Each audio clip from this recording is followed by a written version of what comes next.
Alright, hey guys, it's Scissors. Yes, got a new haircut. Cut it all off because I decided that I couldn't deal with the length. I needed something short again.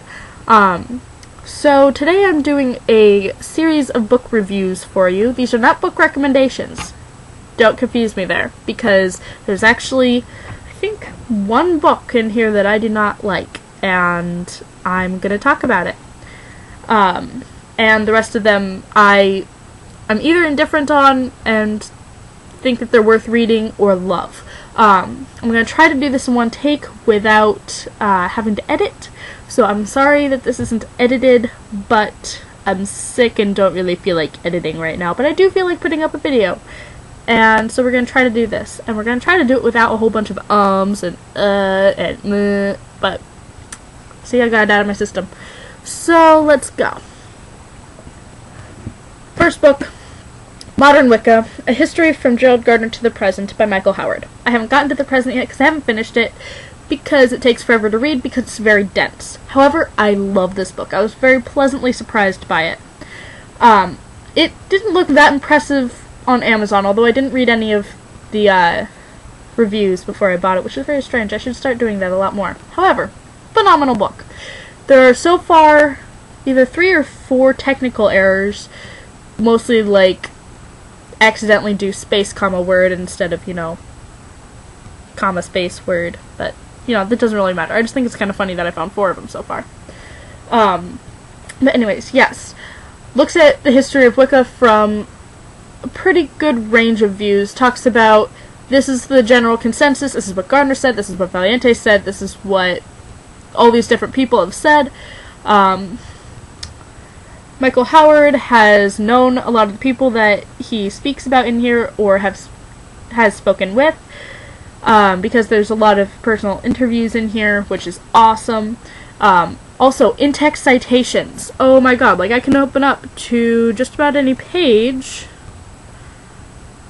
I'm sure. Haha! And look! In-text citations in little parentheses. So you can look up what he said from where he got it and not have to wonder about it, which is awesome. He also has his sources cited in the back of the book and a great bibliography. And overall, I think this is a great book. It just takes forever to read because it's very, very dense, and it kind of, you have to digest it. So I read something else while I'm reading this.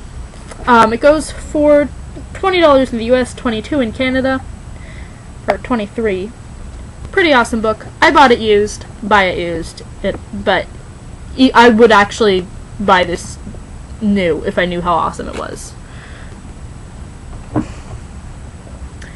Second book, Wicca for Couples, Making Magic Together by AJ Drew. Oh, there's his name. Pretty cool art on the front. It sounds like it's going to be talking about, incorporating a partner into your magical work and stuff. No, I do not like this book. AJ Drew seems to be very pompous, seems to think very, very highly of himself, and thinks that he is the goddess's gift to Wicca or something, because there was some instance in here where he was talking about something, I don't remember what it was, but he then very proudly said, and I am glad to have brought this to the Wiccan community. I've never heard of this guy before. So, and the first half of the book is essentially him cutting down other authors and trying to make them look less credible so that he looks more credible, which I do not approve of at all. Very little tact involved in his, discussion here. It takes a lot of things out of context from other books to be like, well, this person believes this, so, and that's bad, so I must be good. Yeah, no. There were some really interesting rituals in here, but I don't think it's really that worth it. I was really frustrated when I read this. A lot of my friends heard a lot of this read out loud because I was so frustrated with it and had to, make sure that I wasn't crazy. But I would not recommend reading this book unless you can look past those things or you just enjoy being frustrated. Anyways, this goes for $13.99 in the US. Doesn't say for Canada. I bought it used for about $6, and I'm really glad I didn't pay the full price. Book number 3, The Wiccan Year, Spells, Rituals, and Holiday Celebrations by Judy and Nock.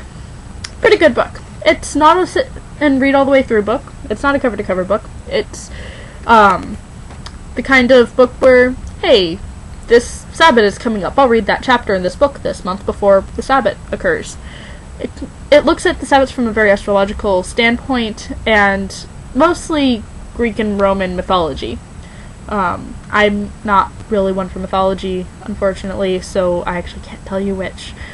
I probably could if I had looked at this before if I had, like, tried to figure it out before I made the video. However, it's interesting. I enjoy reading it, although sometimes kind of like, this isn't the kind of tradition I follow, I'm getting tired. But I find it interesting. It does have good meditations and ideas for things to do and rituals and etc. within. It also has, like, the cool torn pages thing, and, like, all the font is in brown, so that's pretty cool. It hurts your eyes a little bit less. But yeah, I enjoy this book. It goes for $12.95 in the US and $15.99 in Canada. I actually paid full price for this, I think, and I don't mind that I did. It's a pretty good book, and I will be keeping it around. Alright, 2 books in one. A Witch's Bible, The Complete Witch's Handbook by Janet and Stewart Farrar. Now, this book is quite controversial from what I've heard and seen on the internet. This is 2 books, 8 Sabbaths for Witches and The Witch's Way. It's a book by the Farrars, 8 Sabbaths for Witches is essentially now Alexandrian Book of Shadows, or their Alexandrian Book of Shadows, and their thoughts on it, which was amusing to read, although reading those rituals can get boring. I would not read this cover to cover in a day, like I did,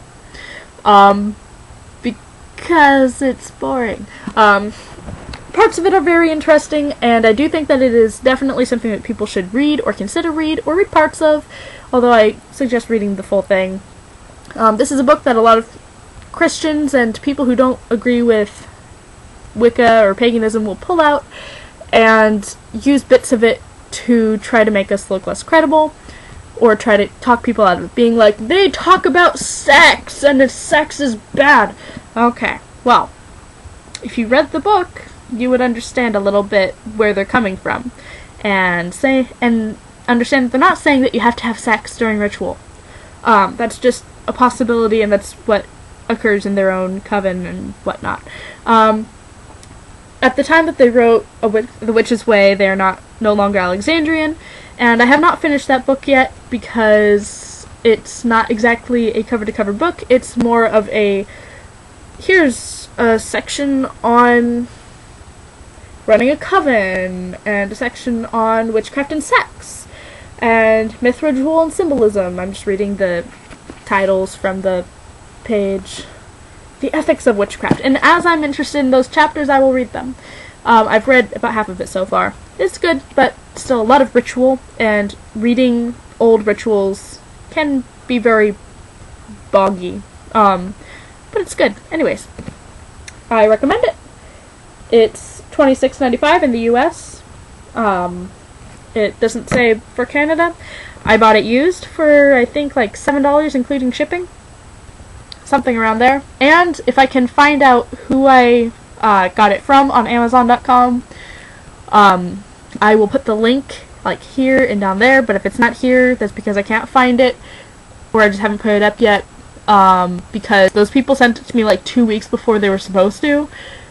And I got it 2 weeks before all the other books that I got in the same day. So they're awesome, and you should order books from them if you can, and if they still offer books, and etc. But anyways, yeah. Good books / book thing. Another book that I'm about halfway done with, and this is slightly old, Practical Solitary Magic by Nancy B. Watson. It is a 101 magic book. It's not about Wicca, so it's not another 101 Wicca book. But it looks at magic from a psychological point of view. Half psychological point of view, and half, just this is what magic is kind of view. This is the first book that, I've actually felt the need to highlight and scribble in. I'm not a highlight scribble reader. I like to preserve my books, but for some reason I feel like highlighting in this one, so I'm going to. But anyways, it goes in 1995, or I think that's when it published, or maybe it's 1996. But mid-1990s, it went for $14.95. I don't know how much it goes for now. I got this used for $7.45. I got a lot of books for around $7. I like it. It's an easy, light read, and it's slightly different from a lot of the other books on magic that I've read. It looks at magic from a non-theological point of view, so if you're not into the whole god thing or goddess thing, you don't have to mess with that, you don't have to read about it. She does go a little bit into the idea of archetypes and godhead, but it's not a big thing in this book. It's not, you call on this deity and you do that, and it's not like that. It's mostly, this is how magic works, this is how you set it up, and if you're going to be working with deity, here's how you do that. Good book, good read. I'm about halfway through. Yeah, I should inform you guys on the rest of it when done. But anyways, there you have it. I recommend it. I looked on Amazon, you can still get it. And that's all that I am in the middle of have read recently. I just picked up a copy of the Satanic Bible because I like to be well versed in occult lore. I paid $3.45 for Pocket Guide to Celtic Spirituality, which I will be reading. I have several books on my shelf that I need to read, and I will probably read them in the next couple of weeks and get back to you guys. And I have a really, really long book list that I'm slowly picking my way through. But yeah, if you guys have any book suggestions for things you love, hopefully more advanced books, because I've read a lot of Wicca 101 books. But please give me book suggestions. They're in the little comment section, the place where you can the words and send them to me and they get displayed down there. You should do that because I appreciate it and you guys are awesome when you do it. And also let me know what you think of books that I viewed, because my opinion is the only one that matters. And other people might be interested in reading these and want to know what you think. So go ahead and do that, please.